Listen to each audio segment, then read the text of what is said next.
Revolutionary talk for revolutionary times. Promoting peace, liberty, and prosperity around the clock. LibertyTalk.fm.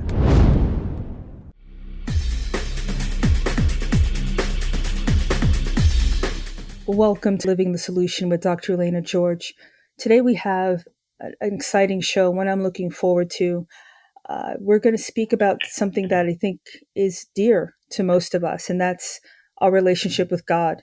And I'd like to segue into the power and what the churches are doing, because I think there's something in my mind, somewhat of a disconnect. And I want to speak with somebody who can speak to that and really give us a full view of the purpose of the church, how it's being used now, and what the state of our relationship with God and our church is. So we're going to speak with Mr. Jeff Lukens. He's a West Point graduate, a U.S. Army veteran, and conservative activist. Since leaving the Army, he spent more than 30 years in the corporate business world. During that time, he found Christ and became active in his church, most notably with the children's ministry. In 2011, he founded the Tampa Liberty School, which instructs children on our nation's founding values in a fun, VBS-style format. Service to God and country are his priorities. He has also served on his county Republican Executive Committee board and various Republican clubs and activist causes. He's a contributing writer to The American Thinker, American Free News Network, Renew America, The Thinking Conservative, and Canada Free Press. So, Mr. Lukens, I want to thank you so much for joining me today, because our conversation in the world that we're living in now is very important. I thrive because of my relationship with God, and I think we really tend to take that for granted. So, once again, thank you for your time, because I'm looking forward to our conversation.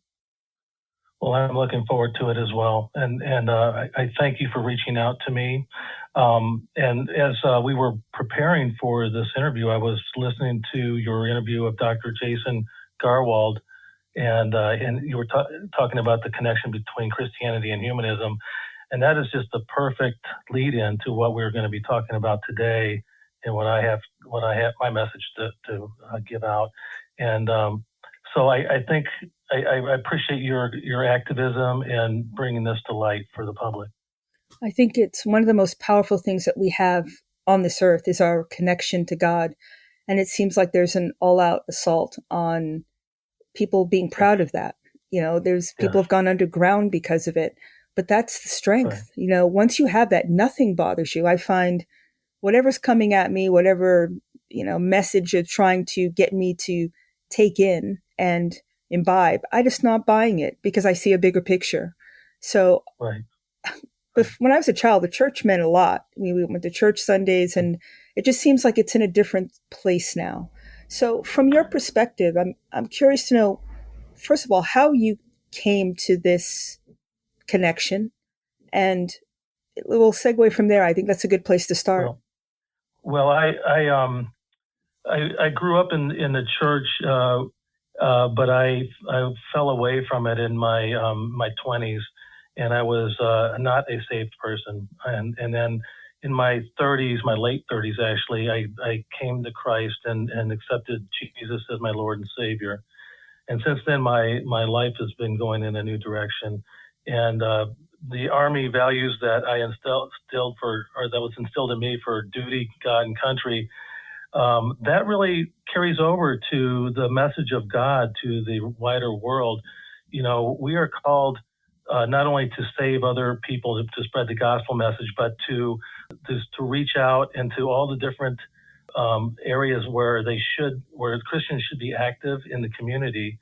And unfortunately, in recent times, they've been silent in the face of much controversy because they didn't want to appear too political. And so what happens is the public debate is often left without a biblical worldview. And I don't think that's what Christ calls us to do. The consequences of the passivity have contributed to the unraveling of American society. And now we are way past time to end the silence. You know, what you said strikes a chord in me, because the churches are not trying to be political, but is that really true when some of them have become 501c3s and have taken government money? isn't that taking a political stance? And so it's kind of hypocritical, I find.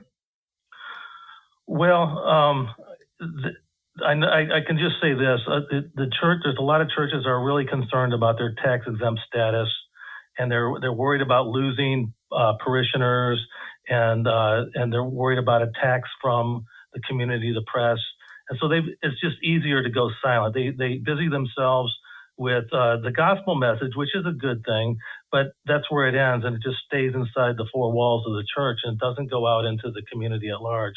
And this is the problem. We have, we've seen a lot of problems in recent years, just in the past 5 years, really, where we have things like normalizing pedophilia, trafficking children for sexually grooming children, encouraging transgender surgery for minors, and promoting unlimited abortion and gay marriage. Now, gay marriage is actually legal now, but it is not the will of God, as the Bible tells us. And so we have to give that countervailing message to the public at large, even though a lot of people don't want to hear it. And Christians and the churches at large they shy away from that message, unfortunately. I would agree, but it seems like it's become more secular. Church becoming secular is counterintuitive to me. Oh, yeah. What happened to faith? If you're concerned so much with your tax exempt status and all these worldly things, what happened to stepping out on faith and leaning on God? It's just I question that. Exactly. They become comfortable with business as usual rather than leaning on God and living out their faith. And that is the sad state of where many churches are today. I'm not going to say all of them. There are churches out there that are really engaging their surrounding communities with these messages, and that's a wonderful thing. But there are far too few of them. We have to grow their numbers. And honestly, I think it's going to take a new great awakening in this country. We've had a number of great awakenings in the past. The first one was prior to the Revolutionary War.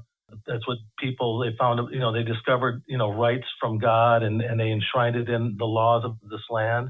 And then that was a major transformation of our country. And then in the years prior to the Civil War, the abolitionist movement was really, a church-born movement. And it was a second great awakening for this country. And there really has not been a great awakening since then, but I dare say we are due for one now, and it should be like right now we should be engaging in these things, because where we are going is into a very dark place, and it's going to be the church that saves us through the grace of God. I couldn't have said it better. I know we're going to take a break in a minute, but the thought of something defining our relationship with God and each other, that's not the church, is really, it's a bit disheartening, because the church in itself, that power that it has to bring people to God, and it's just abrogating that power for worldly comfort or just to get along. This is not something that you can just kind of go along and get along with. You have to take a stand and stand for something, don't you? Yes, you do. And people feel comfortable in church with their friends and fellow Christians, and that's a good thing. But they have to be prompted to go out into the community and do more than just hang around with other Christians. They have to reach out to the lost and reach out to the least of the country. And this is what the Lord calls us to do, and it is kind of overlooked in many ways these days. That's unfortunate, but I think you're right. I think we're at a point where you can't keep doing the same thing, expecting a different result, when you can actually feel and see what's going on. On that note, let's take our first break. You're living in the solution.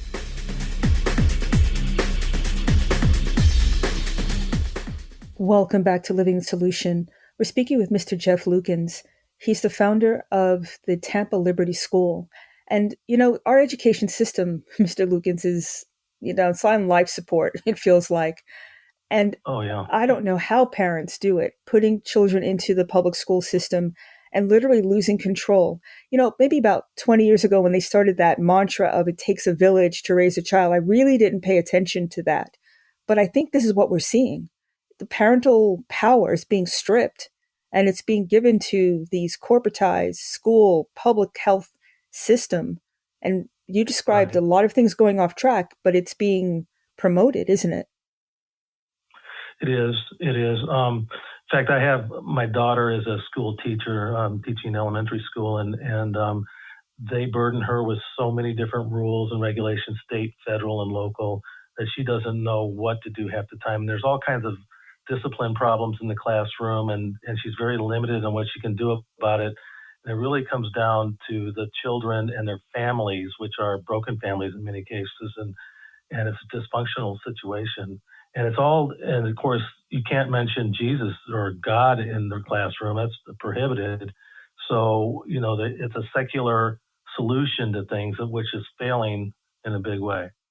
And that's the sad state of where our education is today. For your daughter, I can imagine, do you know if they even allowed to say the Pledge of Allegiance anymore? I mean, the clubs there for Christian students are pretty much gone by the wayside. It's all secular now. Are people able to really go back and? I don't know if they are, maybe if she chose to do that. I don't think so, to be honest. I really don't know the correct answer there, but I don't think they don't do it anymore is the bottom line. It's just not done. They just start their day with announcements over the loudspeaker, and then they start their class, and that's how it goes. Well, if you think about the church side of this, I want to delve a little bit, because you mentioned that there are churches who are really more individual, community-based.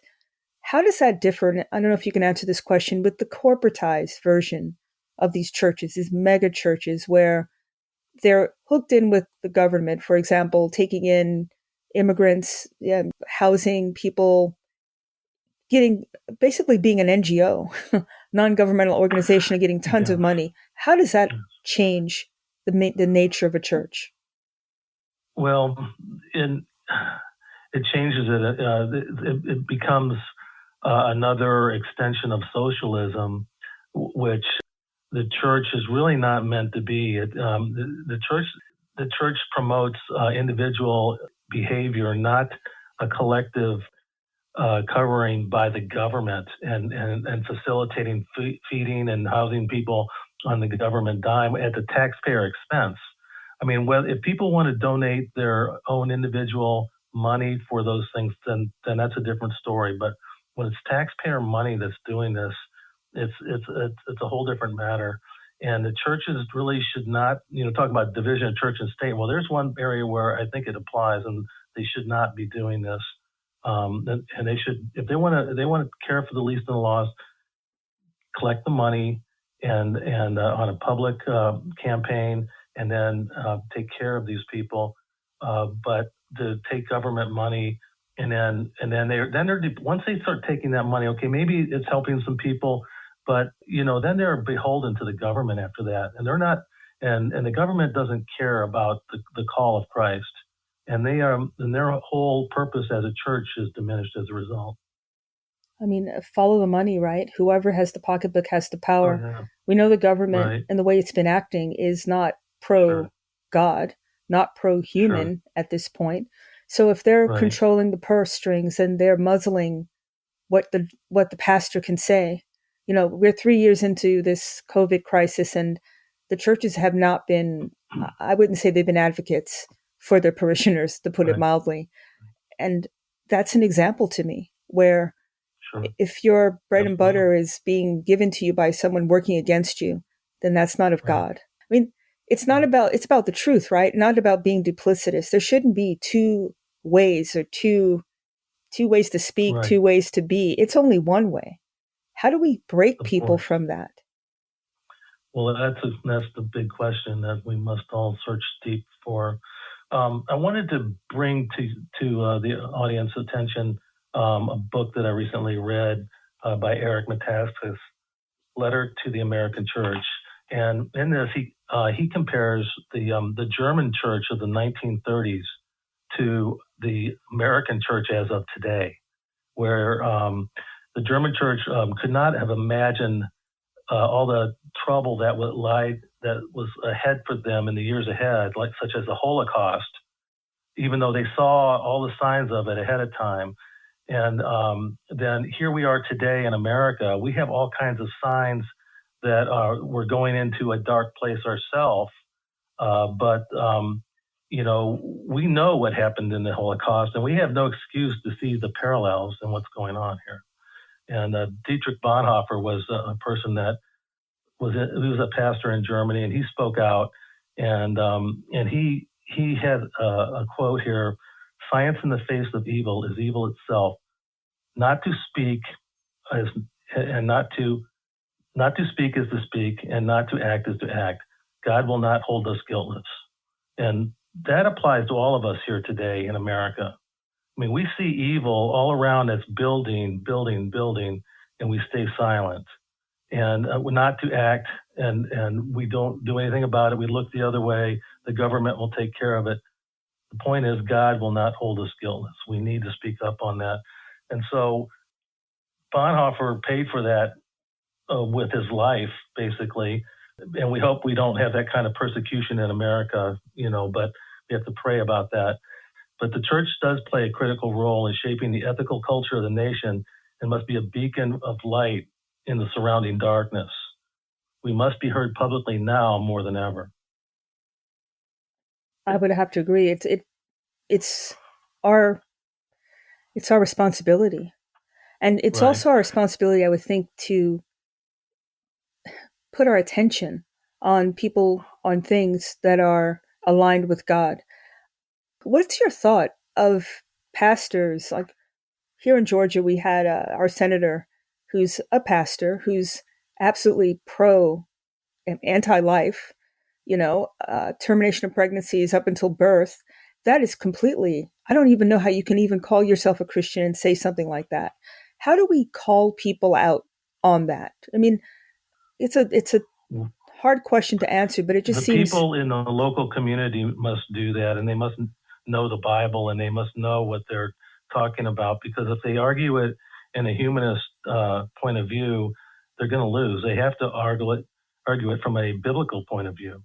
And, a lot of churches now have gay pastors and different arrangements that are no longer of the Bible. And you see splitting in a number of congregations as a result.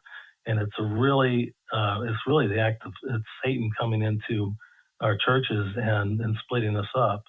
And the believers who are actually grounded in the Bible need to speak up on this. That this is wrong. What's happening, and we must speak with all the force that we can muster on this.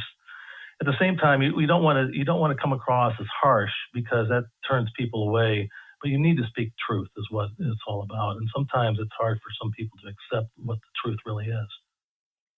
Is there any value to withdrawing your consent and having your own church, your own home churches, and just removing yourself from the system? I mean, is it salvageable?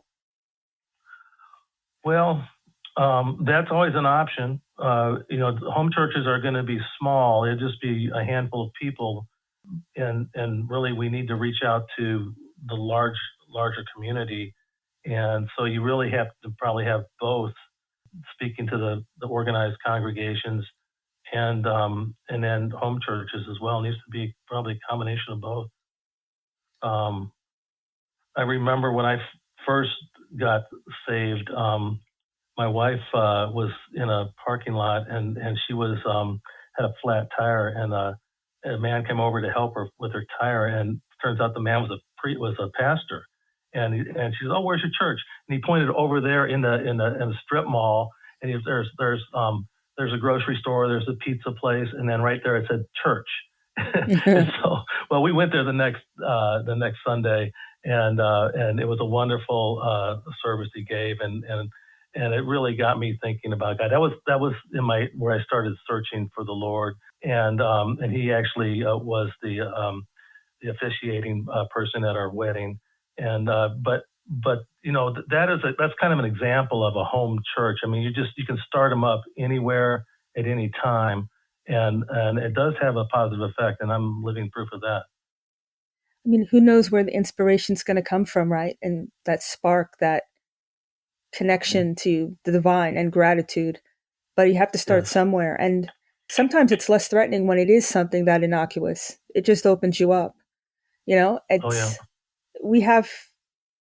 so, I think, distracted with so many things coming at us they take your attention, or worse yet, you don't want to face them because it's so horrible. So you just find something to distract yourself with. It comes down to being brave, doesn't it? Oh yes, it takes lots of courage, but we must be assured that the Lord is with us, and it's His battle, and we must overcome our own apprehension and fight the good fight with the power of the Holy Spirit. There's a theory going about a spiral of silence, and Eric Metaxas talks about this in his book, where people they assume that, okay, these are subjects we don't talk about publicly. We kind of keep to ourselves. We are silent, and it's reinforcing with the larger group of people. And once you have one or two people stand out and take a bold stand, and they have the power of God behind them, other people will join in, and the spiral of silence is broken. And that's where we are right now. That's where we need to be right now. Is we got to break that spiral. I think you're right. And all of the things with the censorship actually, I think, heightened that inability to stand up and speak. Those that would and could were literally removed from the public square. Hopefully that's being reversed, and people are now paying attention and feeling empowered to have their voice. I think that's I absolutely agree with you. On that note, let's take our second break. You're living in the solution. If you missed the show, you can catch it on drlenageorge.com, iTunes, Spotify, and a host of multimedia platforms.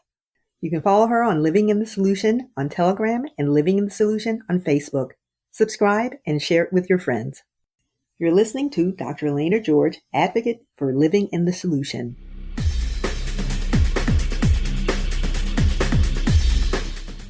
Welcome back to Living Solution.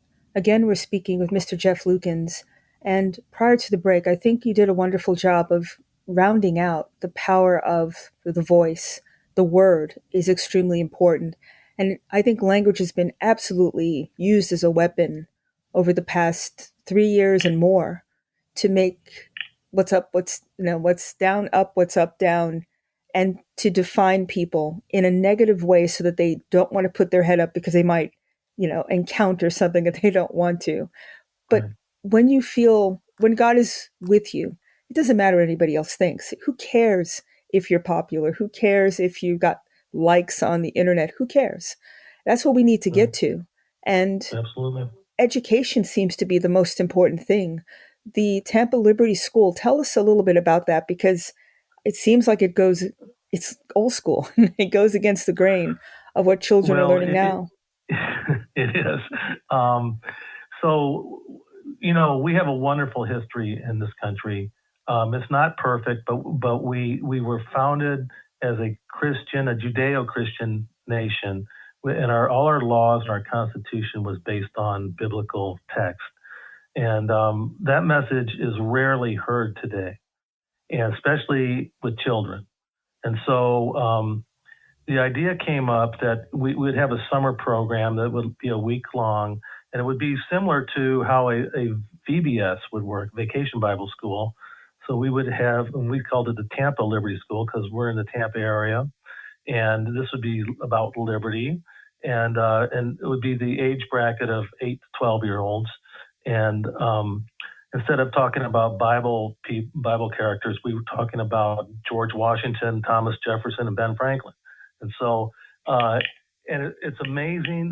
This is a message that really resonated with the kids. We made it fun. We had a lot of games, and we dressed up in costumes of that, colonial times, and we actually had a reenactment of the crossing of the Delaware, So really what it was, we had a little kiddie pool filled with water, and then we put ice cubes in it. So, and then the kids would wade into it, and they feel the cold water. And I said, well, you've got to remember, you're crossing this river in the middle of winter to attack the Hessians on the other side of the river. And so the children just got their imaginations were going. And so it was a lot of fun to do this. And we talked about the founding with the Pilgrims. Then we go into the second day. We talk about the rising anger with Britain and how there a war was coming on. And then the third day we talk about the war, the Revolutionary War itself. And then the fourth day is we talk about the Constitution, and it kind of follows the timeline of what happened. And then on the fifth day, we have role playing, and we have three different stations, and one is tea with the president. And so we're dressed. I'm dressed up as George Washington, and we got a lady with a dress on, and she's Martha Washington, and we have other colonial people at the table, and we get the kids come in, and we have prearranged questions, and they ask us a question like, were you really scared when you crossed that river and fought the British, or what was it like to be the first president of the United States? And of course, we knew what the questions were, so we had an answer for everything. But the kids just loved it, and just nothing but rave reviews on this. And this started back in 2011, and we've been doing this maybe 2 or 3 times a year, every year since. And the COVID kind of set us back a little bit, but it was just an initiation. There's all volunteer. The adults are all volunteers, and they want to help, and they want to engage the children. And we're talking about the Christian basis of our country at the same time we're going through all these historical events. And so they can see the tie-in between Christianity and the founding of America. And it's a wonderful thing. We've had a lot of people call us up from other locations, and they want to get our curriculum, and it's been just a blessing for the kids that have gone through it. And a lot of kids have been through the program like 3 or 4 times. They love it so much, So it's a lot of fun doing it, I got to say. Well, anything can spark a child's imagination and bring them in. It's something that you never forget, and it gives you a foundation. As you said at the beginning, nothing's perfect. There is no perfect country. Right. It's the striving for perfection that's important, and not giving up on it, and having the foundation, Absolutely. Which is freedom. And that's the key. Oh, yeah. I think for Christianity too, when you think of what it is, it's about choice. It's about freedom of choice, freedom of will, liberty. Right. That's really what Christianity is. Everybody tries to paint it as being very authoritarian, but it's actually not. It's people taking responsibility, having a relationship with God that they choose, and spending energy to grow it. It's not just something that it happens to you. I think that's really the most powerful thing I find about Christianity. Sure. We need to actually, I think, educate people about that. I think so. I agree. And it starts with children as much as you can reach them. But unfortunately, a lot of people grow up and they don't even hear about it, and then they become like myself. We get converted as adults, and it's hard to happen with adults. It's usually when they're like a teenager, or maybe even 5 or 6 years old. They come to Christ at that age if they're in a good family environment. Mm-hmm. So I was fortunate that God pulled me out of all the mess I was in, and reached out to me and embraced me at an age of 38. It's never too late, is it? No. And it's never too late to actually get your power back. There's something really comforting about not being, bandied about by emotional, headwinds. It's either you're depressed or you're happy. You're going from one extreme to the other, but there's no center or balance. And I think that's maybe by design, right? Because if you're never in a comfort zone that you can take stock and you can have a sense of self, then you're really going to be set up for whatever's coming at you, whatever prevailing, emotion that they want to use to control you. You can't be controlled if you have a center. And, this reminds me yeah. of this straight moral relativism that we're dealing with. There is nothing relative about morality. And the church seems to have been pulled into that, don't you think? Oh yeah, I believe so. And that's basically the reason why that they keep silent, because they don't know how to address it, or they minimize the biblical message because they don't want to offend all the relativists out there. And we have to speak the truth and do it in a gentle way, but the truth still has to come out, because do we fear God over man, or vice versa? And so people are looking for leadership, and they don't want passive churches. They want churches that will stand up there and speak truth to power. And those are the ones those are actually the churches that are growing.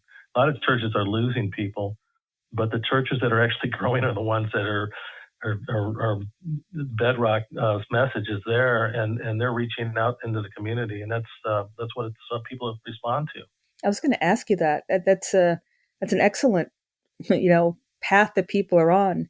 I think people are figuring out, it seems to me, what's artificial and what is just kind of pablum. It's not moving people anymore. We're in such a position, it's almost like flight or flight, right? Fight or flight, where you have to have something to really tangible to hold on to.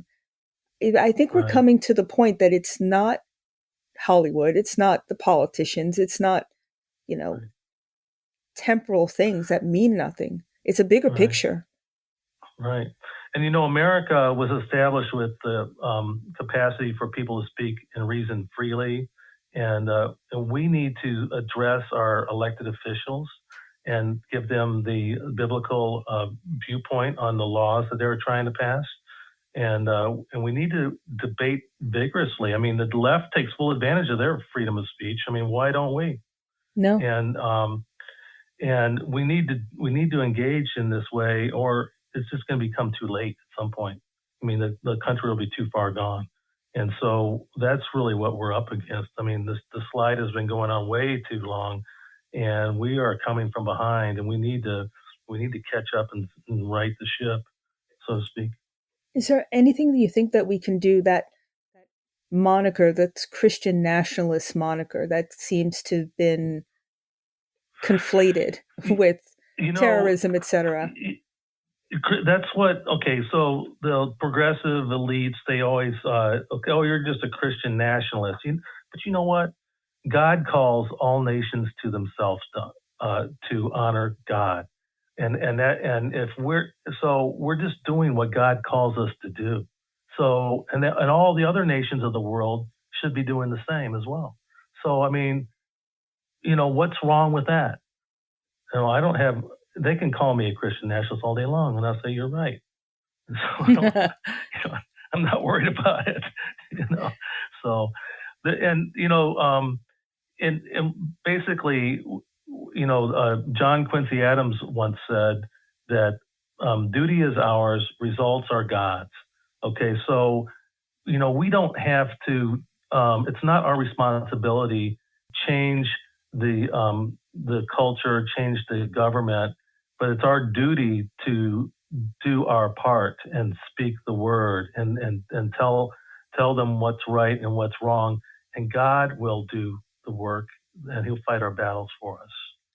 So this is why I encourage people to get involved in the community, vote, speak the truth against falsehoods, and if you believe the Creator endows us with certain inalienable rights, including freedom of speech, now is the time to be heard. So we're really all called for a time such as this. And we're going to take a break in a minute, but I want to start the question about being godly versus being secular. And I'm speaking specifically about what you mentioned, not just voting, but going into public service. Is there a disconnect? Is that mutually exclusive, the way this system is set up? And I'll let you begin bring the answer after the break, because I don't want to cut you off, but that would be my question. So let's take our last break and come back. You're living in the solution.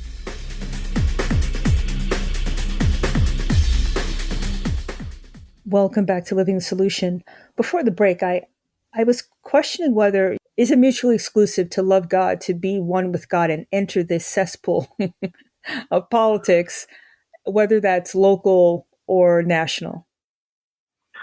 Well, yes, you can. I mean, and we use Jesus as our example. I mean, here he was speaking the truth and speaking the word about the heavenly will of God, and he was in the middle of the cesspool himself, and the cesspool finally crucified him in the end.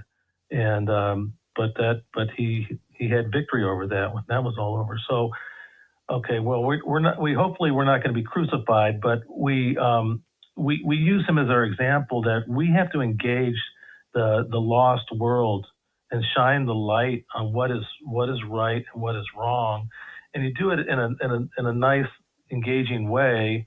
You don't have to be stern and angry with people, but you have to speak the truth.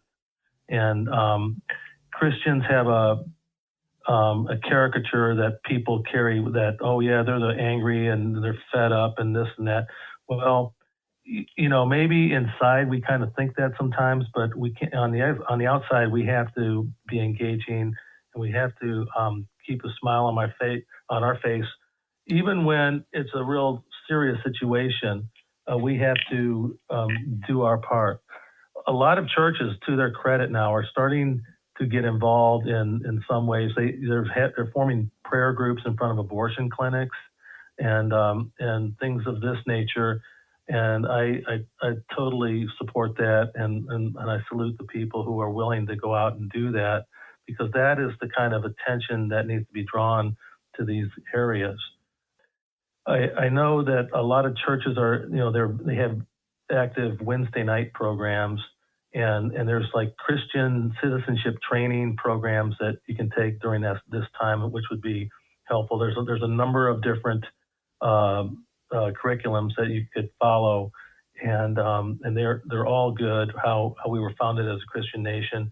The 5,000 Year Leap is a great book, a great resource, and a great. There's a whole training program around that book, and it's wonderful.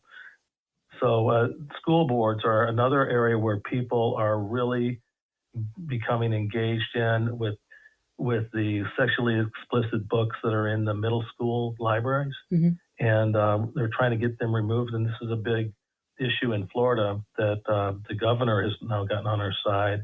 And so we're in the process of going through all the books in their libraries, and we have volunteers volunteering to read these books.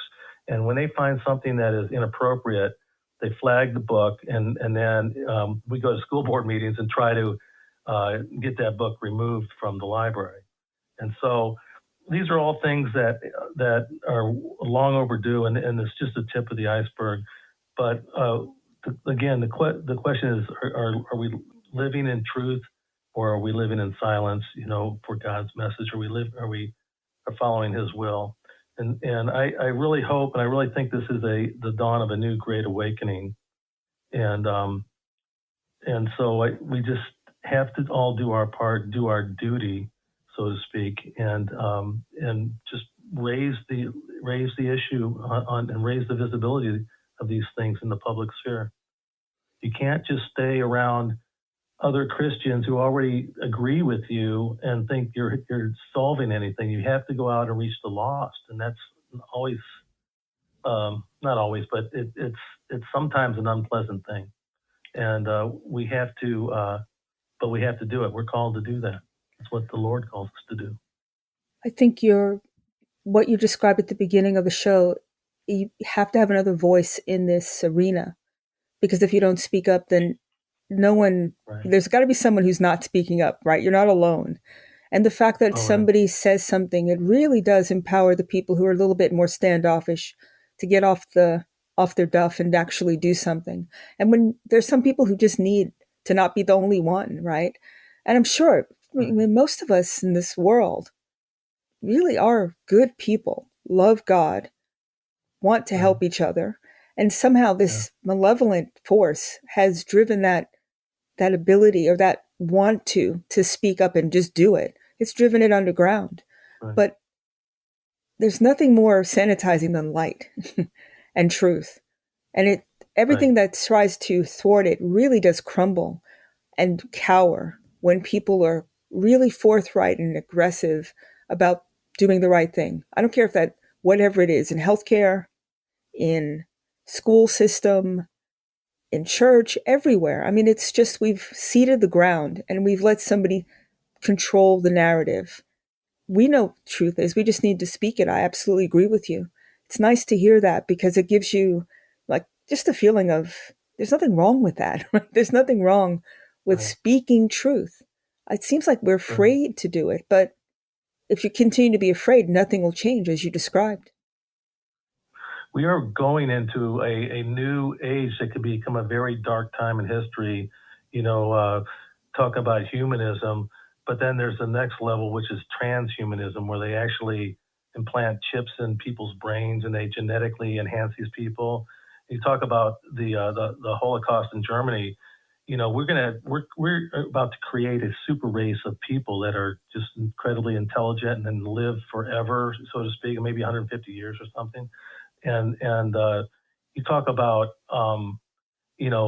this is the realm of God, of where people live and what they do, and we think we can supersede how God creates us by creating people like this, and we are just getting started with it. As technology advances, it's going to happen unless the Christian people stand up and say no, this is wrong. Mm-hmm. And there's a lot that's coming.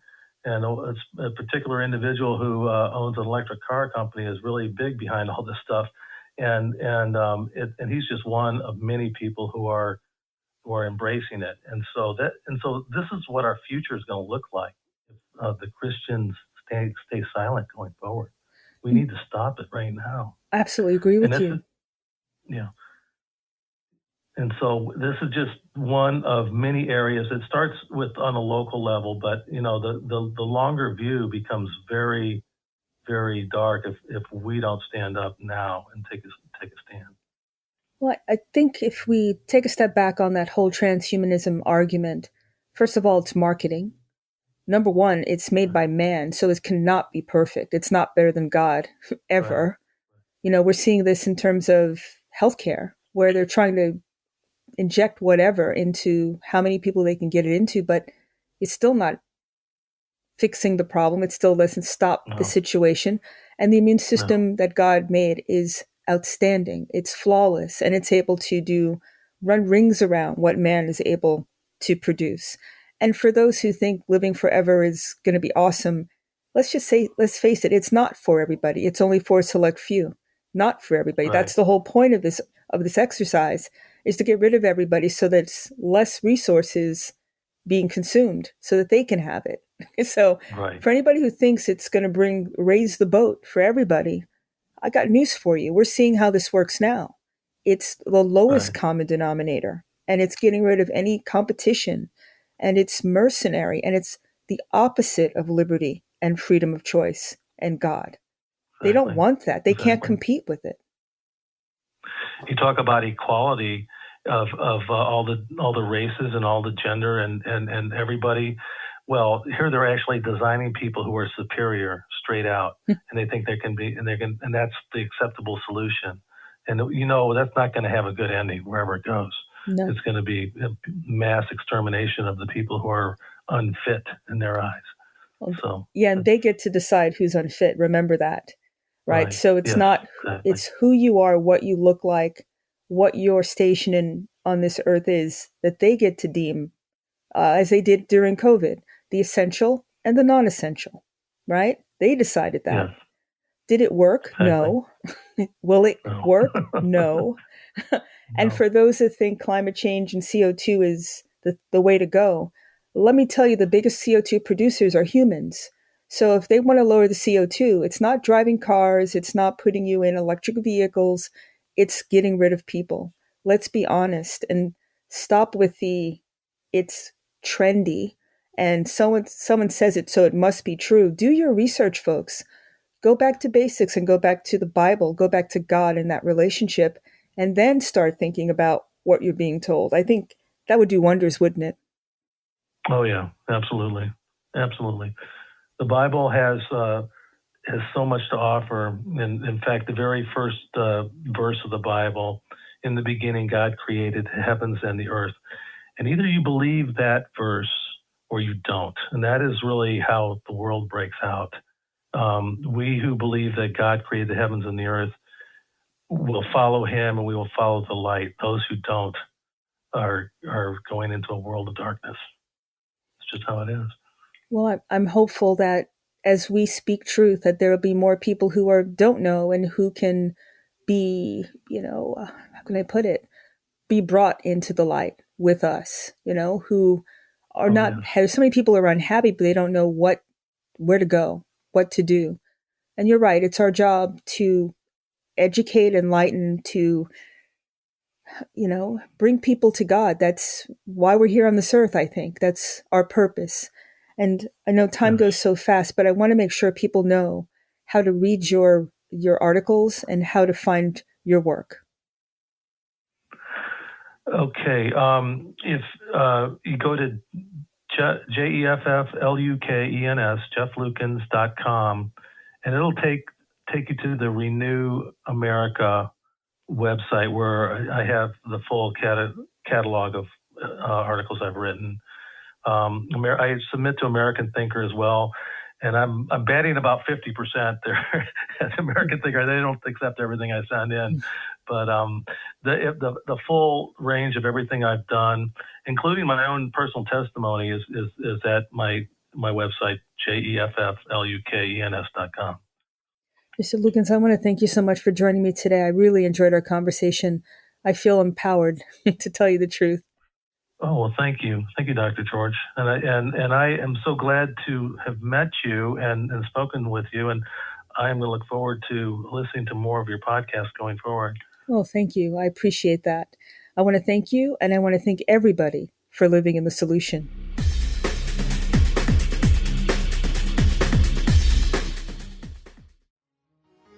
Revolutionary talk for revolutionary times. Liberty Talk FM.